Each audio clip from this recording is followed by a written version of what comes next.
Hello and welcome. You're watching PMC English. This is Ayushi Pharasi. I'm here again with another story in a segment of motivational stories. Today's story is about non-judgment. So here goes the story. Once upon a time, there was an old farmer who had worked his crops for many years. One day, his horse ran away. Upon hearing the news, his neighbors came to visit and said, "Such bad luck." They said it with sympathetically. Maybe, the farmer replied. The next morning, the horse returned, bringing with it 3 other wild horses. "How wonderful," the neighbors exclaimed. "Maybe," replied the old man.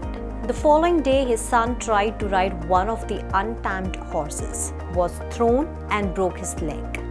The neighbors again came to offer their sympathy on his misfortune. "Maybe," answered the farmer.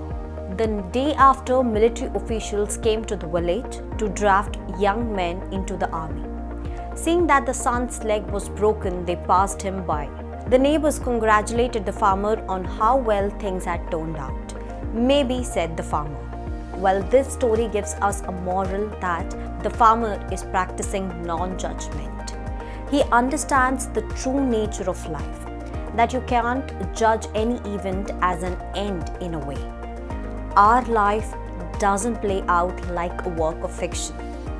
There aren't definite breaks that separate one moment versus another, and there isn't a perfectly formulated end which everything builds to. There's always tomorrow, and whether the day was good or bad, there are a million effects which can arise from one event to another. Good and bad are interconnected. They are, in fact, the two sides of the coin. If the thing seems perfect, they aren't. If it seems like it's Armageddon in your corner of the world, it's not. Things can change in an instant at all times, and they will at some point or the other. Well, this doesn't mean that we can't be happy.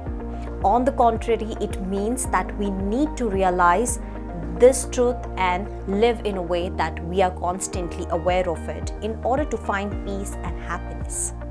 Don't let this change the way you live too much just yet though. For now, just think on it, observe your life through the lens of this infinitely co-arising universe. This act in itself can bring you a great sense of peace. Well, I hope that this little story will make a difference in your life. Now you can write to me your inspirational story or any motivational story that you want me to convey from this platform. Well, you can write to me at mailpmcenglish@gmail.com. Well, this is Ayushi Pharasi signing off. Stay tuned to PMC English for more content.